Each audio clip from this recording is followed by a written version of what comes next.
Hello students, this is advocate Neeraj Gupta.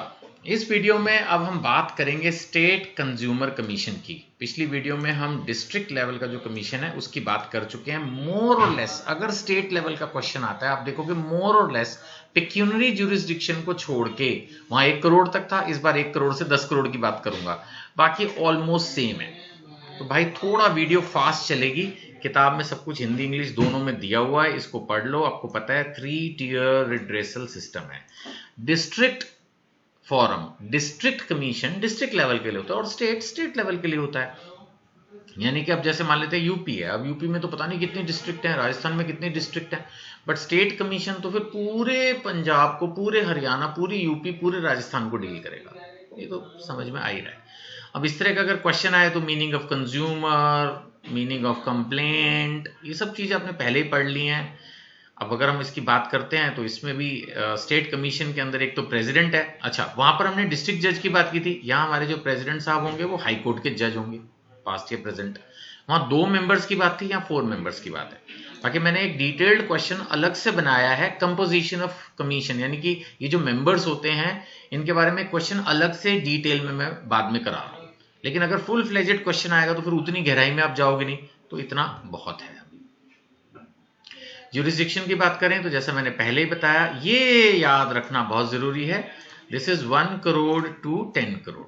कुछ किताबों में पुरानी लिमिट्स दी गई हैं 50 लाख से 2 करोड़।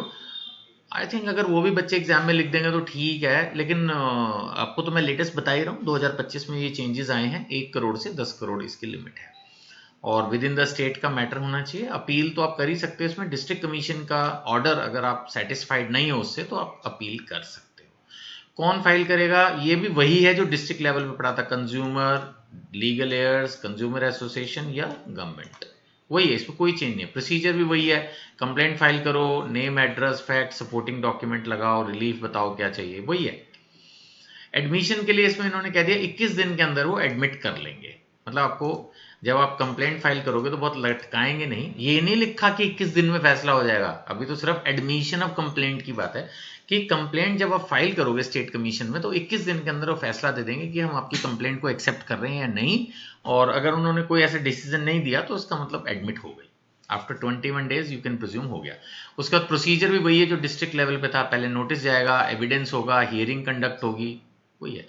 पावर्स भी वही है जो सिविल कोर्ट की हमने डिस्ट्रिक्ट लेवल पर डिस्कस की थी, सेम पावर्स हैं। वही समनिंग विटनेसेस है, समन करेंगे। मैंने आपको उस वक्त भी समझाया था कि जब हम भेजते हैं तो लीगल नोटिस, कोर्ट अगर वही नोटिस भेजता है तो कोर्ट की अपनी पावर है, उसको समन बोलते हैं। उसमें एक पर्टिकुलर प्लेस, डेट, टाइम पर आना होता है विद एविडेंसेस, तो उनके एविडेंस रिसीव करेंगे। इशूइंग कमीशंस, मैंने बोला था कमीशन का मतलब है अपनी से जूनियर सबॉर्डिनेट अथॉरिटीज को प्रोब, इन्वेस्टिगेट करने के लिए जब कोर्ट ऑर्डर करेगा आफ्टर रिसीविंग द एविडेंसेस को, अगर किसी भी चीज को वेरीफाई करने की जरूरत महसूस हो रही है तो वो बोलेगा भाई करो और अपनी रिपोर्ट सबमिट करो और उसके बेसिस पर ऑर्डर होगा। जहां तक सवाल है कि क्या क्या रिलीफ होगा, removal of defect, replacement of goods, refund of price, compensation, discontinuation of practices, ये सब चीजें हम पहले ही पढ़ चुके हैं। पॉइंट वही हैं। देखो कंज्यूमर प्रोटेक्शन एक बहुत छोटा है, ले देके रिपीटेटिव पॉइंट्स हैं। लिमिटेशन पीरियड वही 2 साल का है, इसमें भी कोई चेंज नहीं है। अपील, जैसे वहां आप 30 दिन के अंदर जा रहे थे स्टेट कमीशन, यहां आप जाएंगे फिर नेशनल कमीशन। अगर आपको स्टेट लेवल का डिसीजन नहीं समझ में आता तो फिर एक बनाया नेशनल कमीशन जो पूरे देश के लिए होगा। अब जैसे हरियाणा का एक स्टेट कमीशन हो गया, यूपी का हो गया, राजस्थान का हो गया, लेकिन एक हो गया पूरे देश का नेशनल कमीशन। तो फिर स्टेट कमीशन के ऑर्डर को आप वहां अपील करोगे। इंपॉर्टेंट केस लॉस में लखनऊ डेवलपमेंट अथॉरिटी पहले पढ़ चुके हैं, इंडियन मेडिकल एसोसिएशन पहले पढ़ चुके हैं, स्प्रिंग मेडोज हॉस्पिटल पहले पढ़ चुके हैं। ये थोड़ा सा नया था इसलिए मैंने थोड़ा हाईलाइट कर दिया, Kishore Lal versus east chairman ईसाई। इसमें उन्होंने कहा कि जो सर्विसेज अंडर स्टैट्यूटरी बॉडीज हैं they are also consumers.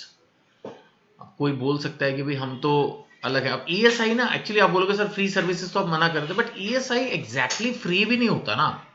ESI में आप पढ़ोगे जब डिटेल में तो आप पढ़ोगे कि ये जैसे फैक्ट्रीज में ईएसआई लगता है, वहां पर जो एम्प्लॉयर होता है वो कुछ कंट्रीब्यूट करता है हर महीने ईएसआई को, तब उनके वर्कर्स को वो फैसिलिटी मिलती है। तो ये बिल्कुल भी फ्री नहीं है।